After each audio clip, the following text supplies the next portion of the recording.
Hello दोस्तों, मैं हूं मनीष चौरसिया और आप देख रहे हैं फैक्ट अफेयर्स। पिग्रोचिन द्वारा जो रूस पे तख्ता पलट करने की कोशिश की जा रही थी वो विफल हो गई है और उसने जो अपनी आर्मी है मॉस्को की तरफ जो जा रही थी उसको रोक दिया है। जबकि जो मॉस्को है वो 200 किलोमीटर की दूरी पर था और जो वैगनर ग्रुप आर्मी है उसने 2-3 सिटी भी कब्जा ली थी। लेकिन फिर ऐसा क्या हुआ कि जिसकी वजह से जो पिग्रोचिन है उनको वापस लौटना पड़ा और जो अपना विद्रोह करने का जो इरादा था उसको छोड़ना पड़ा।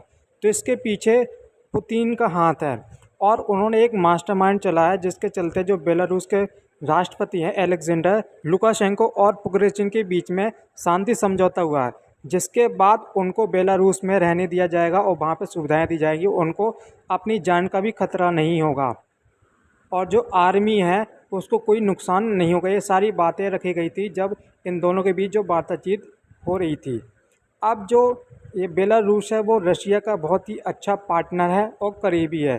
ये वही बेलारूस है जिसने यूक्रेन में रशिया की सेना को भेजने में मदद करी थी, यानी हमला करने में मदद करी थी। और रशिया बहुत ज़्यादा यानी जो पुतिन है बहुत ज़्यादा भरोसा करते हैं बेलारूस के राष्ट्रपति के ऊपर, जिसकी वजह से ये सब हो पाया है।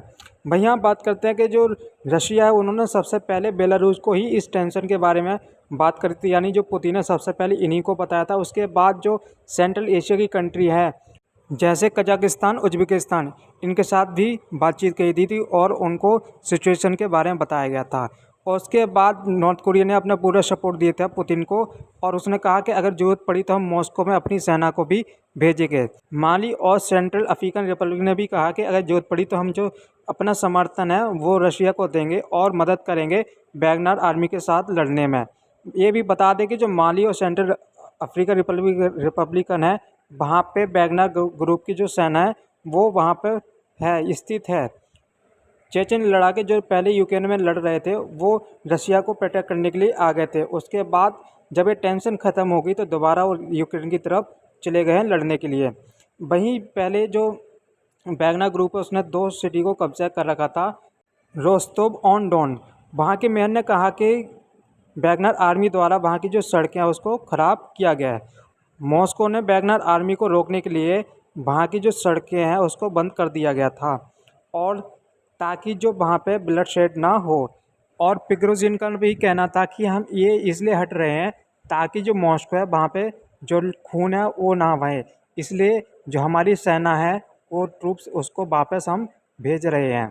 पुतिन पिग्रोजिन को बहुत ही भरोसेमंद आदमी मानता था, एक तरीके से वो अपना लेफ्ट हैंड उसको मानता था, क्योंकि इससे पहले वो पुतिन और जो बड़े बड़े नेता हैं उसको खाना सर्व करता था।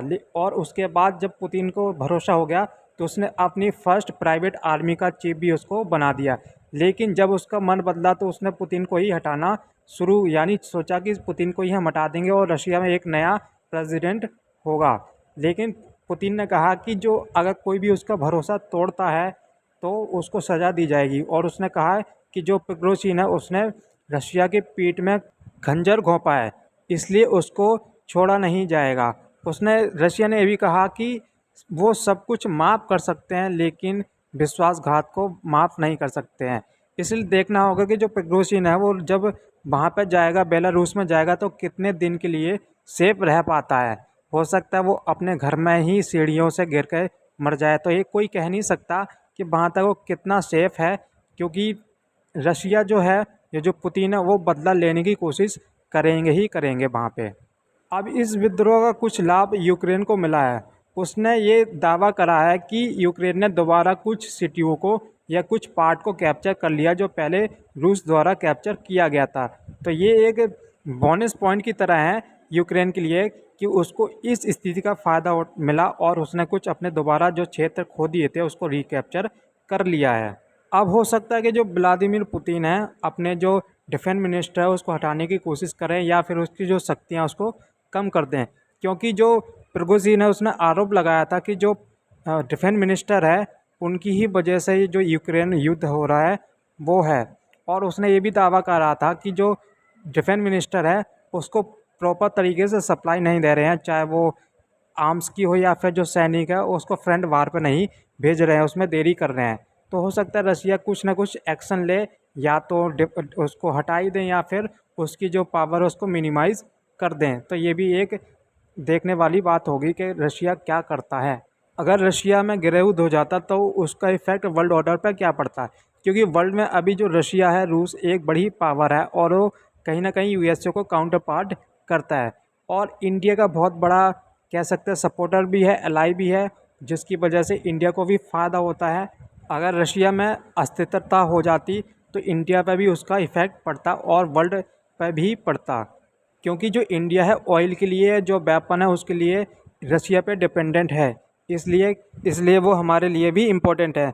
अब देखना होगा कि जो व्लादिमीर पुतिन है अपनी पावर को कैसे मेंटेन करके रखते हैं और वो क्या चेंजेस करते हैं, वो वैगनर आर्मी के साथ क्या करते हैं और जितने भी उनके विरोधी होंगे उनके साथ वो क्या करेंगे, कैसा रवैया करेंगे।